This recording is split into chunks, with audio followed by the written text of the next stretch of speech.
로마서 6장 6절부터 11절입니다. 신약성경 246페이지 찾으신 줄로 믿고 제가 봉독해 올리겠습니다. 우리가 알거니와 우리의 옛사람이 예수와 함께 십자가에 못 박힌 것은 죄의 몸이 죽어 다시는 우리가 죄에게 종노릇하지 아니하려 함이니 이는 죽은 자가 죄에서 벗어나 의롭다 하심을 얻었음이라. 만일 우리가 그리스도와 함께 죽었으면 또한 그와 함께 살 줄을 믿노니 이는 그리스도께서 죽은 자 가운데서 살아나셨음에 다시 죽지 아니하시고 사망이 다시 그를 주장하지 못할 줄을 알미로라. 그가 죽으심은 죄에 대하여 단번에 죽으심이요 그가 살아계심은 하나님께 대하여 살아계심이니 이와 같이 너희도 너희 자신을 죄에 대하여는 죽은 자요 그리스도 예수 안에서 하나님께 대하여는 살아있는 자로 여길지어다. 아멘. 자, 부활절인데 우리 부활절 찬송가 한 장 불러야 되겠죠? 우리 한번 찬양하겠습니다. 무덤에 머물러. 우리 새 찬송가 160장 우리 한번 찬양하겠습니다. 전주해 주세요. 우리 부활하신 주님을 기억하면서 우리 담대히 찬양하겠습니다. 무덤에 머물러 무덤에 머물러 예수 내 구주 새벽 기다렸네 예수 내 주 원수를 다 이기고 무덤에서 살아나셨네 어두움을 이기시고 나와서 성도 함께 길이 다스리시네 사셨네 예수 다시 사셨네 2절입니다 헛되이 지키네 예수 내 구주 헛되이 봉하네 예수 내 주 원수를 다 이기고 무덤에서 살아나셨네 어두움을 이기시고 나와서 성도 함께 길이 다스리시네 사셨네 예수 다시 사셨네 거기 못 가두네 예수 내 구주 우리를 살리네 예수 내 주 원수를 다 이기고 무덤에서 살아나셨네 아멘 어두움을 이기시고 나와서 성도 함께 길이 다스리시네 사셨네 예수 다시 사셨네 아멘. 우리 부활하신 주님께 우리 힘찬 영광의 박수 한번 올려드리도록 하겠습니다. 아멘. 사셨네 예수 다시 사셨네. 오늘은 예수님의 부활을 기념하고 축하하는 날입니다. 그 어느 때보다도 정말 기뻐해야 되는 감동스러운 날인데 어떠세요? 부활의 감동, 부활의 감격이 느껴지십니까? 박수도 치고 찬양도 하고 이제 좀 있으면 우리 부활절 달걀도 먹을 텐데 어떠세요? 아, 예수 부활하셨구나. 오늘은 부활절이구나. 막 마음이 이렇게 막 뛰십니까? 아니면 그래 오늘이 뭐 부활절이지 그래 계란 먹는 날이지 그런가 보다 어떠십니까? 자, 우리의 감성지수가 낮아져서 그런지 몰라도요 이 부활절에 대한 감흥이 별로 느껴지지 않는 것 같다는 것이 이 저만의 생각이다라는 아무튼 그런 생각이 들었습니다. 그래서 제가 한번 AI한테 한번 물어봤습니다. AI한테 요새 한창 AI 많이 얘기하잖아요. AI한테 한번 물어봤습니다. 부활절 감동이 느껴지지 않는 이유가 뭘까? 이렇게 AI한테 쳐봤습니다. 그랬더니요 이 AI가 순식간에 4가지로 정리를 해서 대답을 해줍니다. 들어보세요 한번. 첫 번째, 고난 없는 부활인식. 십자가의 극심한 고난과 죄 씻음을 묵상하는 과정 없이 부활의 영광만 강조하여 감격이 줄어들었습니다. 이게 첫 번째래요. 두 번째, 형식적이고 관습적인 기념, 매년 돌아오는 절기 중 하나로 생각하며 형식적인 예배와 행사에 그치는 경우가 많습니다. 세 번째, 실천적인 신앙의 부재, 부활의 기쁨을 이웃사랑과 나눔, 희생적인 삶으로 연결하지 못하고 개인적인 차원에만 머물러 있습니다. 마지막 네 번째, 세속화된 가치관, 영적인 의미보다는 현대사회의 물질주의와 개인주의에 매몰되어 부활이 주는 영원한 소망을 깊이 묵상하지 못합니다. 어떠세요? 네 가지 답을 AI가 줬습니다. 고난 없는 부활 인식, 형식적이고 습관적인 기념, 실천적인 신앙의 부재, 세속화된 가치관. 와, AI가 이렇게 네 가지 답을 딱 주는데요, 놀랬습니다. 야, 진짜 AI가 똑똑하구나, 하나하나 맞는 말만 하는구나 라는 그런 생각이 들었습니다. 그래서 이 네 가지를 가지고도요, 우리가 해야 할 말들이 많겠지만, 저는요 이 네 가지와 더불어서 한 가지를 더 생각해 보게 됐습니다. 그게 뭐냐면, 부활절 감동이 잘 느껴지지 않는 이유, 우리가 현실을 즉 현실을 잊어버리고 살기 때문이다 라는 그런 생각이 들었습니다. 우리가 현실을 잊어버리고 사는 거예요. 자, 무슨 현실이냐? 우리가 영적으로 어떤 상황인지, 영적으로 어떤 현실 속에서 살고 있는지를 우리가 잊어버리고 사니까, 그냥 정신없이 살고 있으니까 이 부활이 얼마나 중요한지 그 감동, 그것을 못 느끼는 것 같다라는 겁니다. 그러니까 부활을 그냥 나중에 죽으면 다시 살아나는 먼 훗날의 이야기, 아직은 나와 별 상관이 없는 이야기처럼 치부하니까 부활이 내 얘기가 아니라 다른 사람의 이야기, 부활이 그냥 멀게만 느껴지는 겁니다. 나하고는 상관없는 얘기처럼 느껴지더라는 거예요. 그래서 우리가 여러분 눈을 떠야 됩니다. 눈을 떠야 돼요. 우리가 살아가고 있는 현실에 눈을 떠야 됩니다. 특히나 우리가 죽음이라는 현실에 눈을 떠서 그 죽음을 똑바로 바라봐야 합니다. 이 죽음이라는 현실이요. 우리가 지금 100세 시대를 산다라고는 하지만 여러분, 사실 우리가 시간을 조금 더 연장했을 뿐이지 결국 죽는 것은 매한가지입니다.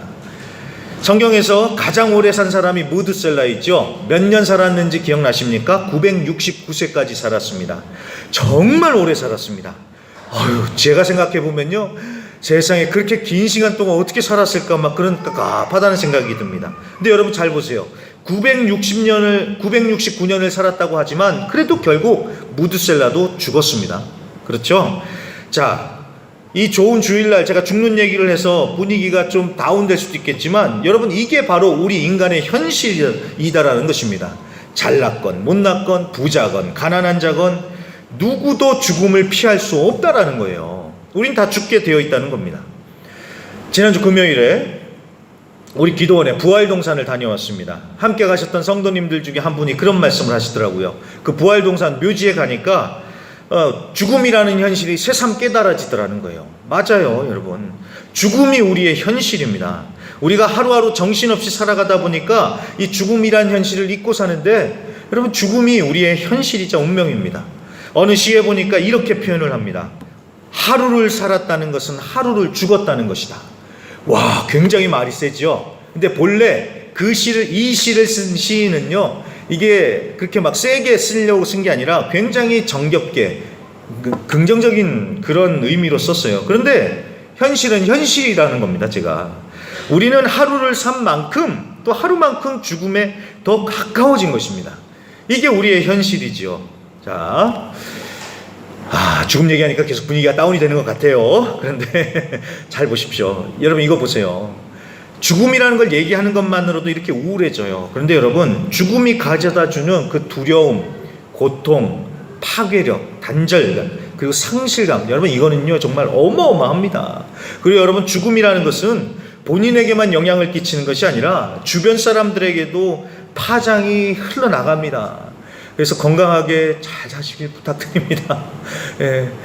다른 사람들을 위해서도 정말 건강하게 열심히 잘 사시길 부탁드립니다. 그래서 따지고 보면요, 오히려 죽은 사람은 속편할지도 몰라요.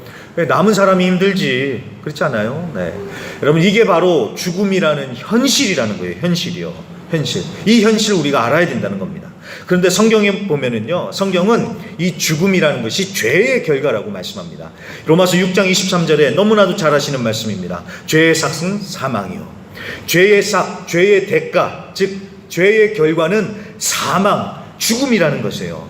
그러면은 인간이 죽는다는 것은 무슨 뜻입니까? 결국 모두가 죄인이라는 뜻입니다. 죄인이니까 우리 모두는 다 결국 사망, 죽음에 이르게 된다는 겁니다. 그렇기 때문에 우리 인간은 죄와 사망의 굴레에 갇혀서 거기에 끌려다니면서 사는 거예요. 이게 바로 우리 인간의 현실입니다. 여러분, 뭔가 중독된 사람들 하는 얘기를 한번 들어보세요. 그분들 얘기를 들어보면요, 내가 하고 싶어서 합니다 이렇게 말하는 사람들 없어요. 나는 원하지 않는데 하면 안 된다고 머릿속에는 분명히 그렇게 내가 생각을 하는데 저절로 손이 간다고 그렇게 얘기를 하죠. 그래서 그걸 안 하면 불안하다고, 죽을 것 같다고, 그래서 나도 모르게 한다고. 여러분, 이게 그거에 끌려다니는 거예요. 죄도 마찬가지입니다. 죄도 그런 거예요. 죄 지으면 안 돼. 그런데도 불구하고 그냥 끌려다니니까 나도 모르게 죄 가운데로 행하는 겁니다. 여러분, 이게 바로 우리의 현실이라는 거예요. 이게 우리의 현실. 비록 몸은 숨을 쉬면서 살아있다고는 하지만 죄와 사망의 권세에 묶여서 이리저리 끌려다니면서 우리가 살고 있는 거예요. 그런데 그런 것도 모르고 그냥 죄와 사망에 그냥 우리가 끌려다니면서 살고 있는데 그것도 모르고 그냥 아둥바둥 살다가 마지막 죽을 때 가면 어떻게 되겠습니까? 후회와 미련만 가득하겠지요. 자, 성경적인 표현으로는 이것을 죄의 종로로 타다가 인생 끝났다 이렇게 얘기를 하는 겁니다. 그냥 죄의 종로로 사다가 여기저기 끌려다니면서 그렇게 살다가 이제 죽는 거예요. 그렇게 끝나는 거예요. 참 안타깝죠. 너무나도 안타깝습니다. 그런데 이제 여기서 복음이 이제 나옵니다. 우리가 그렇게 죄와 사망의 권세에 끌려다니면서 살고 있었는데, 그런데 예수님께서 죽으시고 부활하심으로써 죽음을 이기셨다는 겁니다.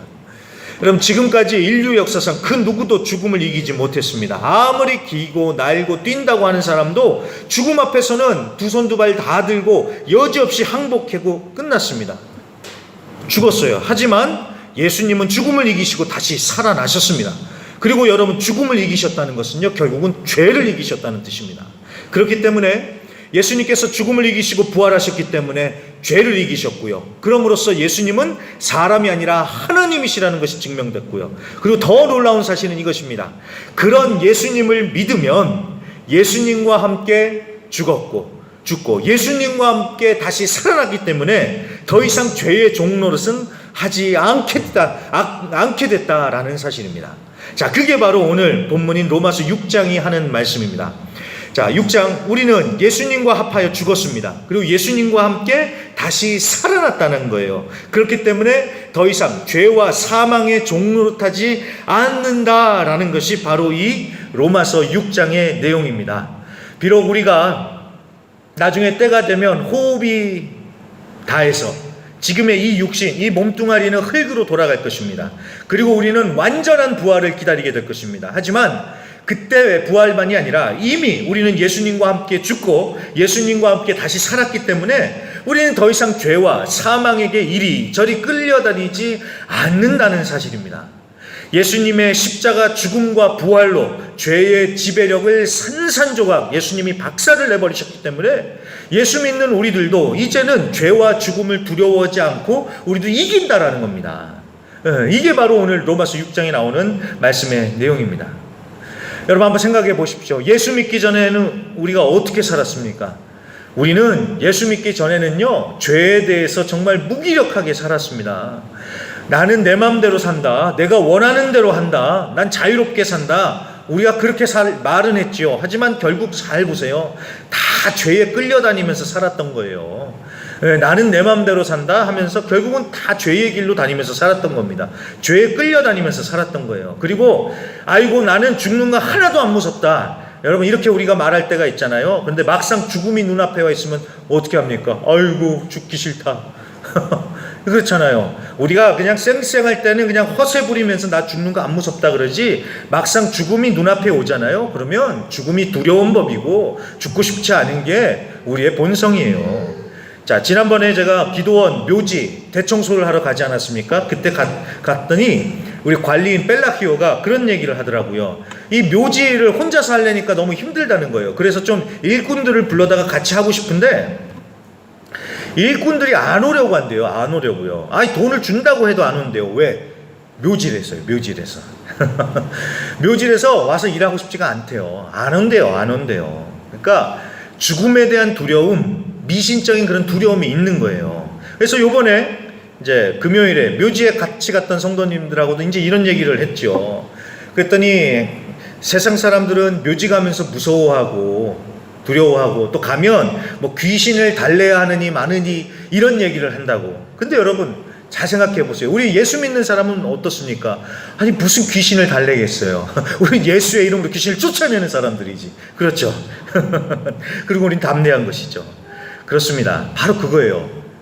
예수님을 믿지 않는 사람들은 죽음을 두려워합니다. 왜? 죄인이니까. 죄의 두려움 때문에. 하지만 우리는 예수님과 함께 죽고 예수님과 함께 다시 살아났기 때문에 우리는 더 이상 죽음을 두려워하지 않고 담대한 것이고요. 죄와 사망에게 더 이상 이끌려 다니지 않는다라는 것입니다. 그래서 우리가 읽지는 않았지만 로마서 6장 12절과 13절에 보면은 결론적인 권면이 무엇입니까? 그러므로 라면서 뭐라고 말씀합니까? 죄가 너희 죽을 몸을 지배하지 못하게 하여 몸의 사욕에 순종하지 말고 또한 너희 지체를 불의의 무기로 죄에게 내어주지 말고 오직 너희 자신을 죽은 자 가운데서 다시 살아난 자 같이 하나님께 드리며 너희 지체를 의의 무기로 하나님께 드리라. 무슨 말입니까? 죄의 지배를 당하지 말라는 거예요. 더 이상 죄에게 끌려다니지 말라는 거예요. 욕망에 순종하지 말아라. 왜요? 예수와 함께 다시 살아난 부활한 자들로서 너 자신을 하나님께 드려라. 바로 이 말씀을 하는 것입니다. 전에는 그러질 못했어요. 전에는 죄 앞에서 우리가 너무나도 무기력하게 무너지고 졌습니다. 하지만 이제는 이길 수 있다라는 겁니다. 왜요? 예수님의 십자가로 죄와 사망을 이기셨기 때문에. 그게 1번이고요. 2번, 우리는 예수님과 함께 죽고 예수님과 함께 다시 살았기 때문에 우리도 예수님과 함께 죄를 이긴다라는 것입니다. 그렇기 때문에 여러분, 죄의 유혹에 흔들리고 또 걱정, 염려, 근심, 두려움이 몰려온다면 어떻게 해야 되겠습니까? 예수님을 바라보십시오. 십자가에 죽으시고 부활하셔서 승리하신 예수님을 바라보시면서 여러분 힘을 얻고 다시 일어나 전진하실 수 있기를 바랍니다. 그리고 이제부터는 여러분 꼭 기억해 주십시오. 나는 예수로 사는 사람이다 라는 걸 여러분 꼭 기억해 주십시오. 마음 가운데 꼭 새기세요. 이전에 나는 예수와 함께 죽었고 이제는 예수와 함께 나는 다시 살았기 때문에 이제부터는 나는 예수로 사는 사람이 됐다. 여러분 이걸 꼭 마음속에 새기십시오. 갈라디아서 2장 20절 내가 그리스도와 함께 십자가에 못 박혔나니 그런즉 이제는 내가 사는 것이 아니요 오직 내 안에 그리스도께서 사시는 것이다. 아멘. 아멘. 이제는 내 안에 내가 사는 게 아니라 예수가 삽니다. 그렇기 때문에 우리는 이제 예수로 사는 사람들이 되어야 합니다. 자, 이 부분에 있어서 이 얘기만 하고 마치겠습니다. 작년에 유기성 목사님이 예수동행 세미나에서 나는 죽고 예수로 사는 사람에 대해서 강의하셨던 그 내용이 저는 생각이 났습니다. 그때 강사님이 특별히 강조했던 부분이 뭐였냐면 나는 죽고 예수로 살자라고 이렇게 하면은 보통 많은 사람들이 이렇게 생각한대요. 그래, 죽어야 돼. 내가 죽어야 돼. 죽는 것만 생각하더래요. 그러니까 내가 죽어야 되는데 내가 죽지 못한 걸 사람들이 너무나 안타까워하면서 그거에 막 압박을 느끼면서 힘들어한다는 거예요. 그런데 이 강사님이 하시는 얘기가 나는 죽고 예수로 살자에서 포인트는 죽자가 아니라 살자라는 거예요. 살자. 그러니까 죽으려고만 하지 말고 제발 살자 하자는 거예요. 살자. 그래서 하는 얘기가 한번 생각을 해보라는 겁니다. 여러분도 한번 생각을 해보세요. 내가 죽어야 돼. 우리가 이렇게 얘기를 하는데 여러분 죽어집니까? 내가 죽어야 돼. 여러분 죽어집니까? 아, 예수 믿고 은혜 받고 좀 나도 이제 좀 선하게 좀 살아보자 하면서 좀 하는데 그 작심 3일이라고요. 어떤 때는 작심 3초입니다. 정말 그러지 말아야지 하는데도 금방 옛날 성질 튀어나와가지고 그냥 막 험한 말 하고 싸우고 상처 주고 우리가 그러잖아요. 그리고 나서는 어이구 내가 죽어야 되는데 안 그래서 그런다고 또 가슴을 치면서 내가 죽어야 하는데 그러면서 우리가 얼마나 죽는 것에 매달립니까? 그런데 여러분 성경에 보니까 우리는 이미 예수와 함께 죽었다라고 하시더라는 거예요. 우리는 이미 예수와 함께 죽었다. 오늘 말씀도 그렇잖아요. 예수와 함께 죽었대요. 우리는 죽었답니다, 이미. 우리가 예수 믿는 순간 우리는 이미 죽었다는 거예요. 그러니까 우리가 뭘 해야 되느냐? 아니, 죽은 사람이 뭘 또 죽으려고 그래요. 그렇죠? 죽으려고 노력할 게 아니라 나는 예수와 함께 죽었습니다 라는 것을 고백하면서 이제부터는 예수로 살아가는 것이 성경의 가르침이다 라는 것입니다. 이해가 되셨죠? 정말 그 말이 맞지 않습니까? 자, 우리가 우리 힘으로 나 자신을 십자가에 못 박고 정말 내가 죽을 수 있으면 그럼 그렇다면 예수님이 왜 필요하겠어요? 아니, 안 되니까. 안 죽잖아요. 조금은 되는 것 같은데 금방 안 되잖아요. 또 풀어주면서 안 되잖아요. 안 되니까 예수님이 필요한 것 아니겠습니까? 스스로 안 되니까 예수님이 있어야 되는 것이고요. 그러니까 예수님을 구세주와 주로 믿고 예수님과 함께 살아가려고 하는 것 아니겠습니까? 그래서 여러분, 오늘 말씀을 통해서 부탁드립니다. 죽으려고 할 게 아니라 정말 사시길 바랍니다. 예수님의 십자가의 복음은요, 살기 위한 복음입니다. 생명의 복음입니다. 자꾸만 죽이고 또 죽이는 것은 아니에요. 예수님은 계속 살아라 라고 말씀하십니다. 죄에 대하여 죽었으니까 이제는 살아라 라고 말씀하십니다. 그래서 예수로 살아라. 그러면서 예수님과 함께 동행하면서 그 예수님과 깊은 관계 속에서 정말 행복하게 기쁘게 승리하면서 살아라. 이것이 바로 복음입니다. 그래서 이번 한 주간에 또 살아가실 적에 나는 예수님과 함께 죽었고 예수님과 함께 다시 살아서 나는 이제 예수로 살아가는 사람이다. 예수님과 함께하는 사람이다 라는 것을 마음에 새기시고 예수님과 함께 동행하면서 살아가시는 가운데 이번 한 주간에도 승리하는 복된 삶을 살아가시기를 주님의 이름으로 간절히 부탁드립니다.